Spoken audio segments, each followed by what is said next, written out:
तो hello guys, कैसे हो आप सब। उम्मीद करती हूँ सब अच्छे होंगे और मैं भी बहुत अच्छी हूँ। और मैं आपके साथ शेयर करने जा रही हूँ एक गुड न्यूज़। और मैं पहले आपको दिखा देती हूँ। और मैंने ना काफ़ी ज़्यादा संभाल के रखी थी ये, और वो है ये। तो मैं आपके साथ शेयर करूंगी मेरा फर्स्ट ट्राइमेस्टर, और जो फर्स्ट जो 3 मंथ होते हैं वो मैं आपके साथ शेयर करूंगी, उसका एक्सपीरियंस शेयर करूंगी। आई होप वो लेडीज देख रही होंगी जो मतलब प्रेग्नेंट हैं, जहाँ जिनका फर्स्ट ट्राइमेस्टर चल रहा है, जहाँ वो प्लानिंग कर रहे हैं, है ना, वो मेरे चैनल पे विजिट करेंगे और देखेंगे आई होप। तो शुरू करते हैं।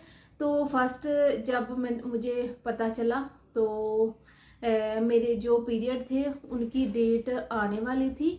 और ना जैसे होता ना पीरियड आने वाले होते तो क्रैम्प्स पड़ने शुरू हो जाते हैं, जहाँ स्टमक में पेन शुरू हो जाती है ना, ऐसे मेरे साथ हुआ था। तो ना बहुत ज़्यादा पेन ऐसे हो रही थी कि मतलब पीरियड आ जाएंगे, तो ऐसे ही हो रहा था। तो फिर मैंने ना होप थोड़ी मुझे था कि मतलब इस बार थोड़ा है पॉजिटिव है, बट जिस हिसाब से मुझे पेन हो रही थी स्टमक में, तो उस हिसाब से ना मुझे लगता था कि सो है, मतलब पता नहीं कि आगे क्या होने वाला है क्या नहीं।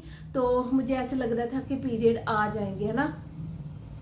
तो जब पीरियड वाली जो डेट थी वो क्रॉस हो गई और 2 दिन या 3 दिन ऊपर हो गए, और मुझे ना ऐसे हो रहा था कि मैं जल्दी से चेक कर लूँ, जल्दी से कंफर्म कर लूँ, है ना, मुझे कंफर्म हो जाए और मैं अपना अच्छे से ध्यान रख पाऊँ। ऐसा ना हो कि मैं कुछ ऐसा काम कर दूँ या भारी कोई चीज़ उठा लूँ और ऐसे कुछ हो जाए, दिक्कत आ जाए, है ना। तो इसलिए मैं कंफर्म करना चाहती थी। तो मैंने ना 3 दिन 4 दिन ऊपर हुए थे तो मैंने चेक की जो था, फिर मैंने चेक किया। तो मैंने एक ही बार चेक किया और वहाँ पे ना पॉजिटिव आ गया। ये वही चिप है, ये देख सकते हैं, ये वही चिप है जो मैंने फर्स्ट बार ट्राई किया था और ये पॉजिटिव आ गया था। तो उसके बाद जो था 1 मंथ तो आपको पता नहीं चलता कि मतलब कब मतलब बीत गया वो, है ना, सभी के साथ ही ऐसा होता है। तो मैंने अपने हस्बैंड को बताया, वो भी बहुत खुश हुए क्योंकि बहुत सालों बाद 9 ईयर के बाद भगवान जी ने हमारी सुनी थी, इसलिए सारे बहुत खुश थे। मम्मी बहुत ज़्यादा खुश थे कि शुक्र है मतलब परमात्मा ने हमारी सुन ली है।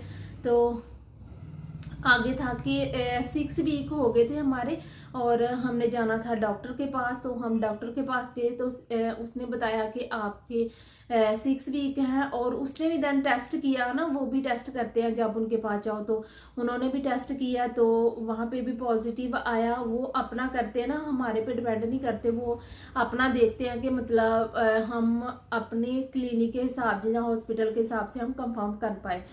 तो वहाँ पे पॉजिटिव आया और उन्होंने कहा था कि 2 वीक लेटर आपने आना है, मतलब जब मेरे 8 वीक कंप्लीट हो जाएंगे फिर आपने आना है, और फिर आपकी एक अल्ट्रासाउंड होगी, है ना। फिर मैं 2 वीक के बाद मतलब 8 वीक में गई और वहाँ पे मेरा अल्ट्रासाउंड हुआ। तो कुछ खा खा के जाओ फिर भी हो जाता है, इसका कोई वो नहीं होता कि मतलब दूसरी स्कैन की तरह मतलब कुछ नहीं खाना है ना। मैं खा के गई थी, पेट भर के गई थी और स्कैन हुआ। और वहाँ पे वो वाली स्कैन ऐसी होती है कि उसमें पता चलता है कि आप प्रेग्नेंट हो, जहाँ आपके मतलब आपके 2 बेबी है या एक बेबी है ना, ये थोड़ा सा कंफर्म हो जाता है और प्रेगनेंसी कंफर्म हो जाती है। देन इतना ही होता है, क्योंकि इतना छोटा बच्चा होता है, उसकी हार्ट बीट अभी तक नहीं आई होती, इसलिए। तो उन्होंने अलग से कोई भी हार्ट बीट चेक नहीं की थी। वो कह रहे थे कि मतलब अल्ट्रासाउंड में भी आजकल मतलब हार्ट बीट आ जाती है, पर्सनल चेक करने की जरूरत नहीं होती है। ये था। और सिम्टम थे मेरे तो बहुत ही वियर्ड, बहुत ही वियर्ड। और 3 मंथ मैंने इतने मुश्किल से क्रॉस किया है, इतने मुश्किल से, बहुत ज़्यादा। तो मैं पहले सिम्टम की बात कर लेती हूँ। तो सिम्टम तो मैंने बता दिया ना। आगे नोजिया की प्रॉब्लम मुझे बहुत थी, बहुत ज़्यादा थी। ऐसे नहीं था कि मैं खाती थी और तुरंत बाहर आ जाता था, ऐसा कुछ नहीं होता था। जब स्टार्टिंग में मुझे क्रेविंग थी कि मैं ना बाहर का खाऊं, जैसे न्यूडल बर्गर ना ये वाला कुछ खाऊं। तो मैंने न्यूडल्स खाए हैं, बर्गर खाए हैं, बहुत कुछ। तो नोजिया की प्रॉब्लम जो थी ना वो मुझे टू टू मंथ हो गए थे, फिर मुझे होने लगी। 2 मंथ मुझे कोई भी ऐसी वाली प्रॉब्लम नहीं थी, है ना। गैस वगैरह एसिडिटी तो वो चलती रहती है ना। मुझे वॉमिटिंग हुई, बहुत ज़्यादा हुई वॉमिटिंग, और बहुत ज़्यादा कुछ नहीं निकलता था, ऐसे ही मतलब जो ऊपर ऊपर से होता ना वही बस बाहर आता था, जहाँ ऐसे मतलब उल्टी जैसा मन होता था, तो निकलता कुछ नहीं था बाहर, है ना। तो ये था। और मेरे ना यहाँ पे ये क्या होता है, यहाँ पे मुझे बहुत ज़्यादा एसिडिटी की प्रॉब्लम थी। बहुत ज़्यादा ना मुझे ऐसे लगता था कि मेरा जो मैं यहाँ पे जो मेरा ना कुछ अंदर से बाहर निकल आएगा, मेरे मुंह से बाहर निकल आएगा। इतनी ज़्यादा मुझे प्रॉब्लम थी, इतनी ज़्यादा मुझे इरिटेट मैं हो गई थी इस बात से। मैं जहाँ पे मैं मतलब एक टाइम के मैं 3-3 फुलके खाती थी या 4 फुलके खाती थी, वहाँ पे मुझे 2 फुलके खाने पड़ते थे। मतलब इतनी ज़्यादा मेरी क्रेविंग डाउन हो गई थी, और मेरा खाने का कुछ भी मन नहीं करता था, बट यही करता था कि मैं घर का खाऊं और चपाती खाऊं, वो भी ना मतलब लिक्विड कोई सब्जी हो उसके साथ में खाऊं। सूखी सब्जी के साथ मुझे बिल्कुल भी अच्छा नहीं लगता था और मुझसे खाया नहीं जाता था। तो मैं 2 फुलके खाती थी सुबह, 2 ही दोपहर को, और 2 ही मैं रात को खाती थी। ये था मेरा रूटीन। और दूध पीने का बिल्कुल मन नहीं करता था, डॉक्टर बोलते थे कि दूध पियो ना। दूध मैंने बिल्कुल भी फर्स्ट ट्राइमेस्टर में नहीं पिया है मैंने। और जब मेरा 3rd मंथ था तो मुझे लूज मोशन लग गए, बहुत ज़्यादा वाले लूज मोशन लगे थे। मैं कुछ भी खाती थी तो अंदर से ना आवाज़ आती, गुड़ गुड़ गुड़ गुड़ ऐसे आवाज़ आती थी, और मैं तुरंत फ्लैश में, मतलब इतनी बार जब मैं कुछ खाऊं तो फ्लैश में, जब मैं कुछ खाऊं तो टॉयलेट में, है ना। तो मैंने फिर ना डॉक्टर को बताया जाके, तो उन्होंने फिर ड्रिप लगाई। 2 दिन मुझे ड्रिप लगी, तो हॉस्पिटलाइज भी होना पड़ा। तो ड्रिप लगी तो फिर मुझे आराम मिला, और फिर मुझे जो है चीज़ें डाइजेस्ट होने लगी। तो अब बात कर लेते हैं फूड कौन कौन सा मुझे अच्छा लगता था। आप सभी को पता है ना, मुझे मीठा बिल्कुल भी पसंद नहीं था, बिल्कुल भी मैं टच में नहीं थी मीठे के। और जो चाय थी वो मैंने बिल्कुल छोड़ दी थी, बिल्कुल मैंने चाय नहीं पी, मीठा बिल्कुल नहीं खाया, जरा सा भी नहीं खाया, क्योंकि मुझे क्रेविंग थी नमकीन खाने की। और मैं नमकीन खाती थी जहाँ मिर्च वगैरह खाती थी, मिर्च के अचार से रोटी खाती थी। जहाँ मुझे खट्टा पसंद था, जैसे आलू बुखारा हो गया ना, वो खट्टा होता है, जहाँ सेब वगैरह हो गया जो खट्टे होते हैं, वो मैंने खाए हैं। और आलू बुखारा मैंने बहुत ज़्यादा खाया है, मतलब रात को नहीं लेके आते थे तो हमारी लड़ाई हो जाती थी कि मैंने खाना ही खाना है, जहाँ से मर्जी लेके आओ, मैंने आलू बुखारा खाना ही खाना है। वो उसमें ना एक खटास जो होती थी वो मुझे बहुत अच्छी लगती, तो मैंने बहुत खाया है। और अचार के साथ रोटी खाना मुझे बहुत पसंद था, मैंने बहुत खाई है। और ये था मेरा फूड क्रेविंग। एंड तो अब बात कर लेते हैं स्किन की। तो स्किन मेरी ऐसी थी, बहुत बहुत बहुत ज़्यादा डल थी। वैसे ही गर्मियों में होता है कि मेरा ना चेहरा थोड़ा ग्लो करने लगता है नेचुरल, जब मैं मतलब प्रेगनेंसी के अलावा। तो इसमें ऐसा हुआ कि बहुत ज़्यादा ही डल हो गया था मेरा चेहरा। मेरा ये था कि मैं एक जगह बैठी रहूं, बस मैं किसी के साथ बात ना करूं, और मुझे कोई भी बुलाए ना, मेरा काम करने का बिल्कुल मन नहीं करता था। मेरा दिल करता था कि मैं सारा दिन आराम करती रहूं। और मेकअप करने का दूर दूर तक कोई नामो निशान नहीं था, लिपस्टिक लगाने का भी दिल नहीं करता था। और मुझे कहते थे कि तुम क्या बन के रहती हो, मतलब हमारे बीच बैठा करो, जहाँ हमारे से बातें किया करो, जहाँ अपनी ओर ध्यान दो, थोड़ा सा कपड़ा वगैरह पहना करो, ऐसे अच्छी बन के रहा करो। बट मेरा बिल्कुल भी मन नहीं करता था कि मैं मतलब कॉम भी कर लूँ, जहाँ मैं अपने आप कि और ध्यान दे लूँ ना, इतना भी नहीं था। बिल्कुल डल हो गई थी मैं, बिल्कुल डल हो गई थी। और मेरा वेट जो था, मैं आपको बताती हूँ, मेरा वेट था जब मैंने प्रेगनेंसी कंसीव की तो मेरा वेट था 65। तो जब मैं पहला विजिट मैंने किया था तो फर्स्ट ट्राइमेस्टर में ही मेरा जो वेट था वो 4 kg डाउन हो गया था। मतलब मेरा वेट था 61.5, इतना ही था मेरा वेट। तो मैं बहुत डिस्टर्ब हो गई थी कि मतलब इतना ज़्यादा वेट लॉस कैसे हो गया ना। तो होना ही था। मतलब मैंने खाया बिल्कुल कम खाया, मतलब मैंने रोटी भी बिल्कुल कम खाई और चीज़ें भी मैंने बिल्कुल कम खाई। दही वगैरह, लस्सी कुछ भी मैंने नहीं खाया क्योंकि मेरा मन ही नहीं करता था कुछ खाने का। और मैंने कुछ भी ऐसा वैसा नहीं खाया। मैंने ना आगे आके मैंने एक ऐप डाउनलोड की हुई थी, गर्भ संस्कार की, हिलोफी उसका नाम है। और वो मैंने डाउनलोड की थी, 8 वीक्स में कर ली थी मैंने। तो उसमें ना वो बताते रहते हैं कितना ग्रोथ हो गया बेबी, या कितने वीक का हो गया है, कितनी हाइट होगी उसकी, कितना वेट हो गया है, ये सब कुछ बताते। जब मैं वो देखती थी ना खोल के, तो मुझे एक पॉजिटिविटी आती थी और मुझे बहुत अच्छा लगता था।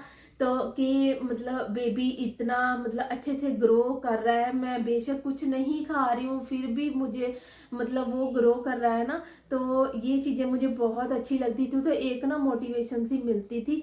बट जो 3 मंथ थे ना, मतलब सभी औरतों के लिए ही इतने टफ होते हैं, मेरे लिए नहीं। मैं ये नहीं कह रही कि मेरे लिए ही टफ है, सभी औरतों के लिए बहुत ज़्यादा टफ होते हैं। और जो कुछ लेडीज़ होती हैं उनको तो बहुत ज़्यादा ही वॉमिटिंग आती हैं। तो कुछ को मतलब ठीक ठीक ही, किसी को आती ही नहीं है ना। पूरा 9 मंथ ही उनका बहुत इजी से जाता है। अपने अपने जो सिम्टम होते हैं, जहाँ अपने अपने हार्मोन्स का ये उतार चढ़ाव होता है जो ऐसे हमें होता है ना। तो धीरे धीरे जो है सब चीज़ें नॉर्मल होने लगती हैं। जब फर्स्ट ट्राइमेस्टर हम क्रॉस कर लेते हैं तो सब चीज़ें नॉर्मल होने लगती हैं। बट फिर भी 9 मंथ जो है बहुत मुश्किल से जो है वो बीतते हैं। तो ये था। और बात कर लेते हैं मेडिसिन की। तो मुझे मेडिसिन मिली थी, एक थी बच्चे की ग्रोथ के लिए, मैं नाम नहीं बताऊंगी क्योंकि सभी की प्रेगनेंसी जो है अलग अलग होती है। और इसमें कोई भी सिमिलरिटी नहीं होती कि मतलब सभी की एक ही जैसी हो। एक ग्रोथ के लिए मिली थी और एक थी मेरी बीपी की, ब्लड प्रेशर की, और एक थी खून को पतला करने की, और ऐसी टैबलेट मिली थी। बट मैंने बहुत कम खाई है मेडिसिन, मेरा मन नहीं करता था। जब मैं मेडिसिन खाती थी तो वो तुरंत बाहर आ जाती थी और 2-2 दिन मेरे बहुत मुश्किल से निकलते थे। तो मेरे से टॉलरेट नहीं होता था, मैं मेडिसिन बहुत स्किप की है मैंने। और हाँ, बच्चे की ग्रोथ के लिए जो मेडिसिन थी वो मैंने 3 मंथ पूरा कंप्लीट किया है और वो मैंने खाई है। और 3 मंथ में ही जब मेरा 2 मंथ था तो मुझे वैक्सीनेशन लगाई गई थी, ये वाली क्या नाम था उसका, पता नहीं क्या नाम था, मैं भूल गई उसका नाम। वो 2 मंथ में लगाई थी और 3 मंथ में एक और लगाई थी, वो मुझे यहाँ पे लगी थी। और 3 मंथ, हाँ 4 मंथ तक मेरे इंजेक्शन चले थे जो मुझे मंथ में एक बार नहीं, वीक में एक बार लगते थे, जैसे सैटरडे को। और 4 मंथ वो कंप्लीट चले हैं कि बच्चे के लिए ही चले हैं वो। मतलब कि बच्चे को कुछ मतलब ऐसा हार्म ना हो जाए, जहाँ मतलब ब्लीडिंग ना हो जाए, बच्चा सिक्योर रहे, इसकी वजह से मुझे 4 मंथ जो है वो पूरे कंप्लीट इंजेक्शन लगे हैं जो वीक बाय वीक मुझे लगते थे, है ना। तो ये तो आगे बात कर लेते हैं इरिटेशन किस मुझे चीज़ से होती थी। तो जब मैं खाना बनाती थी, बेशक मेरा दिल नहीं करता था खाना बनाने का, पर फिर भी बनाना पड़ता था तो मैं बनाती थी।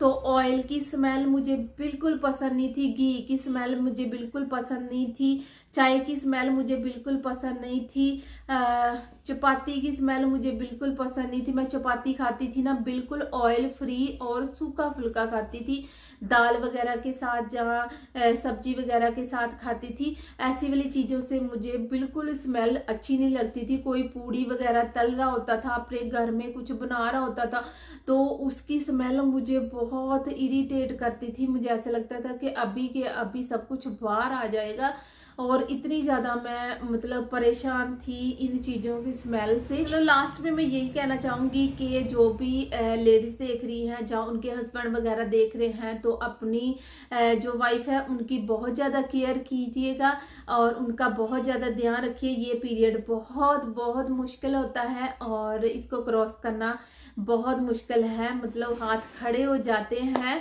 पूरी प्रेगनेंसी में, और उसका अच्छे से ध्यान रखिएगा। तो ये था मेरा पर्सनल एक्सपीरियंस। और हाँ, एक बात और कि 8 वीक में मेरी एक स्कैन हुई थी, और फिर मेरी हुई थी 13 या 12th वीक में मेरी स्कैन हुई थी। 2 स्कैन हुई थी मेरी फर्स्ट ट्राइमेस्टर में। वो मैं आपके साथ शेयर करूँगी बाद में, जब आप कमेंट वगैरह करोगे तो मैं शेयर करूँगी आपके साथ। तो ये था मेरा फर्स्ट ट्राइमेस्टर का एक्सपीरियंस। आप भी कमेंट करके बताना कि आपका एक्सपीरियंस कैसा रहा और मेरे से मैच करता है या नहीं करता है ना, तो आप कमेंट बॉक्स में मुझे बता सकते हो। तो ये था मेरा आज का वीडियो, मैंने आपको थोड़ा बताना था, कंफर्म कराना था, तो मैंने आपको बता दिया है। और अच्छी अच्छी विशेस देना और अच्छे से कॉन्ग्रेचुलेशन कहना, और मतलब अच्छे से बेबी जो है आ जाए। तो आपके साथ सारी वीडियो शेयर करूंगी, मैं अपना एक्सपीरियंस सब भी कुछ शेयर करूंगी, इसलिए चैनल को जल्दी से सब्सक्राइब कर लो और बेल आइकन को प्रेस कर लो ताकि नोटिफिकेशन आपके साथ शेयर कर पाऊँ। तो चलो मिलते हैं अगली किसी वीडियो में, तब तक के लिए।